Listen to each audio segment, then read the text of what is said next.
Hello everyone. Today I'm gonna make a video essay about a beautiful song made by Daft Punk from the album Random Access Memories. It's named Touch, featuring Paul Williams. He was main, the principal voice of that song. And I'm gonna give you the information about that song, including loudness and everything. Because from two different pages, I got the information. So I'm gonna put a picture right here of everything, and let's see the picture.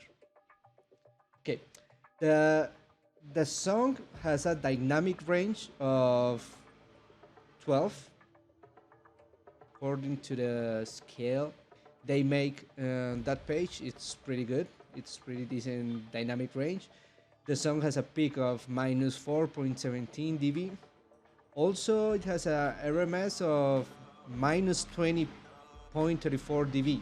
All this data is from the vinyl version. They say what kind of instruments they use to record the dynamic range and all that information. On the other hand, in this other chart, I'm gonna show you the different characteristics or data of that song, like the key, the BPM, duration, and another things that I have no idea what they mean, like energy, danceability, happiness, loudness, acousticness, instrumentalness, liveness, and speechness. Now talking about the article, they wanted to, by they I mean Daft Punk, the two guys, wanted to make like what they always do, like taking different parts of different songs and mix them together to make a whole new different thing, but with humans.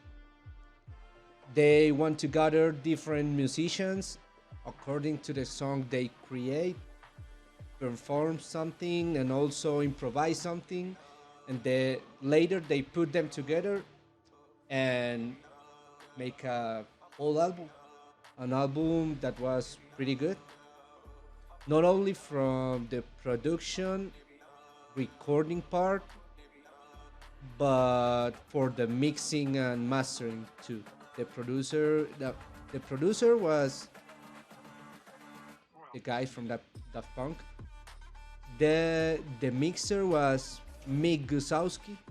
They had a lot of stuff. I mean, a lot of dudes recording guitars, keyboards, the drums. Also, they have a full orchestra. That was a huge montage, a huge project. It was one of the most expensive projects in the history of music. They already have what they wanted to do, so they went to Mick and they told him and give him a Pro Tools session with all the different songs they have planned and different rhythms and all like that, and they just started to put everything together and recording everything.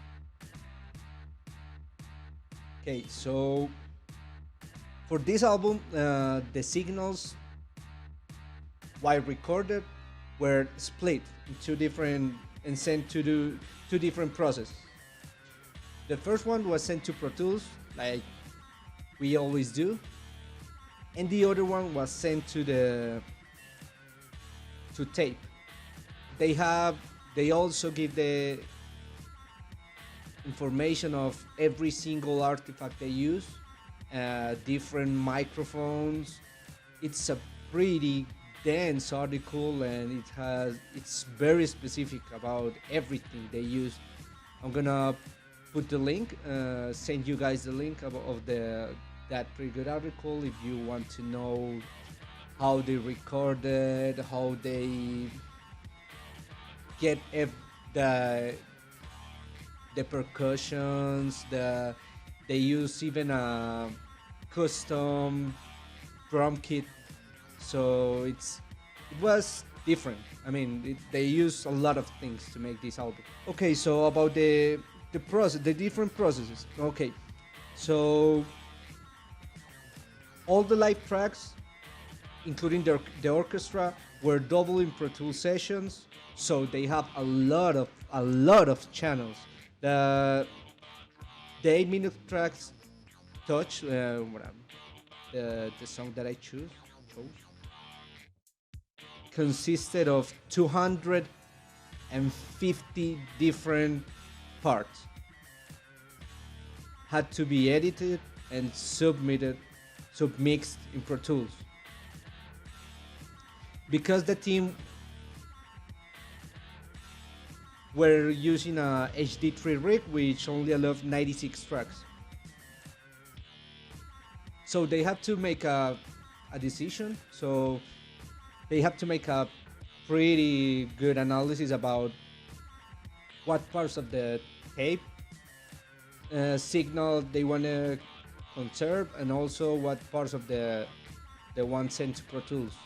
So they have to listen and re-listen to decide which one they want to use. So they diminish the quantity of tracks, and they finally start to mix. The mix down part took about 2 months for the whole album in the at the Conway Studio of Los Angeles. The console, the process was made at the NIV 88R board, which has 72 inputs. They involve also some mixing in the box to bring it down to 72 Pro Tools output of less or less. Sorry. He pretty much Mick pretty much just used faders. That's it. He listened to the whole thing pretty quickly, and then he listened to each track uh, just to get an idea of what he was doing. That's because of course, he engineered everything that was recorded, and also because the recording part was perfect. I mean, it was pretty planned, and everything was in place, and they were pretty strict about everything they did in that part. Okay, for the guitars, they didn't do much to them. I mean, I can talk hours and hours about what they made in that album. And so I'm gonna just leave you guys the article if you want to read it, and then I'm gonna go to the part where I make my personal analysis about the song, and I wanted to show you guys the different parts, how I think they use some parts, and how they pan that, how they use it. Okay, about the song. At first, you can feel like a synthesizer with a strange noise, like wind, in the whole spectrum. Then you feel like the songs get panned to the right. They use some synthesizers. Also, you can feel some synthesized voices pan in some moment. They also use a pretty good stereo recording from the drums, also mixing. You can feel the different parts of the drums in each side of your headphones. I mean, it's the whole album for me. It's awesome to listen to in headphones. It's like some kind of trip. This song in particular, it's pretty good because it's like it has several parts. In each single part, you get to know like a different atmosphere. They take you to a different place from each part of the song. So it's not like, I mean, it has an intro, a part of the outro, but also while they're connecting the different parts of the song, they use like some rise up and also some transition that takes you like in a some kind of trip. Like you're in a spaceship and then you're going from one place to another one. I mean, it's it's kind of my perspective, but I mean, it just feels like that for the futuristic sounds they use and everything. It's pretty good. They use from the main voice. It's present in some parts of the song. It's in the whole spectrum. It has like a short delay with a good reverb, and it's pretty good because you get to listen with what Paul Williams is saying because he's when the voice is present, it's the at the front and in every single part of the song, in most of the times.